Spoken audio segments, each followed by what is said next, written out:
দাঁড়াইছিলাম, উনি দেখি দরজার সামনে জুতা পড়তেছে দাঁড়ায় দাঁড়ায়, কিন্তু মানে কতক্ষণ লাগাই পড়তেছে জুতা, কিন্তু আমি দরজা লাগাইতে আমার মন চায় না যে আমি দরজা লাগাই, আমি কি থাক যে দাঁড়ায় দাঁড়ায় জুতা পড়তেছে পড়ুক, আমি পরে লাগাই দরজা।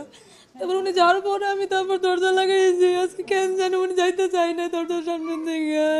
বলতে আমার এই কাজটা হলে তারপর আমার এই এখন হাউ টু ফ্যামিলিতে যা দেয় না তেমন আছে সব আমি তাদের দিয়ে দিব।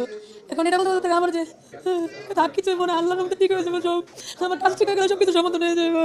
হয়তো বা বাড়ি গাড়ি বা ওরকম বড় ফ্ল্যাট বা ওরকম রাজকীয় নাই, কিন্তু তাদের ছেলেমেয়েরা কোনো অভাব বুঝতে দেয় নাই, তাদের নাচার হালে পড়ছে। একটা একটা মানুষ যখন বিয়ে ভাবে চলে না, ছেলেমেয়েদের ঠিক সেই বিয়ে দিবে, এটা আবার মুখে কথা না, এটা আরো মানুষ আছে তাদেরকে জিজ্ঞাসা করেন, তাদের বিয়ে ভাবে চলাফেরা করেছে উনি। উনি যে সাধারণ মানুষ, আমাদের সাধারণ মানুষ, তারপরে কখনো বুঝতে নেই তাদের ছেলে মেয়েদের সবসময় বিয়ে ভাবে চলেছে।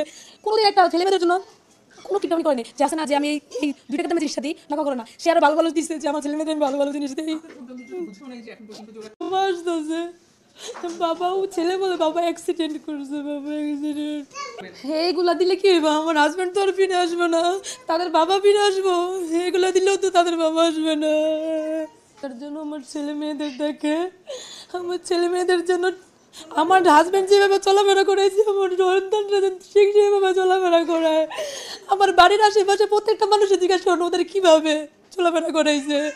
দোকান থেকে কমপক্ষে প্রতিদিন 2-3 বার থেকে 2000 টাকা কম, কোনো সময় কিছু কিনা যায়নি, খেলনা দুলনা হোক খাবার হোক যাই হোক, রিক্সাটা চলাফেরা ঘোরা, প্রতিদিন তো রিক্সা পোলা পায়ে মেয়ে ছেলে মেয়েরা ঘুরতে যাইবই, তারা তো মিস নেই। বাবার এখনো তো বোঝে না যে ওরা কি হারাই গেছে, ওরা এখনো বোঝে না যে ওদের বাবা নেই, এখন চাইলেও তো বাবারে ফেরত পাওয়া যাবে না।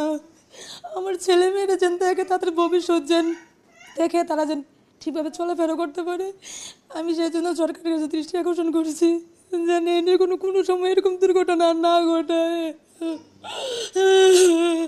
কারো যেন এমন স্বামী না হারায়, কারো যেন সন্তান বাবা না হারায়।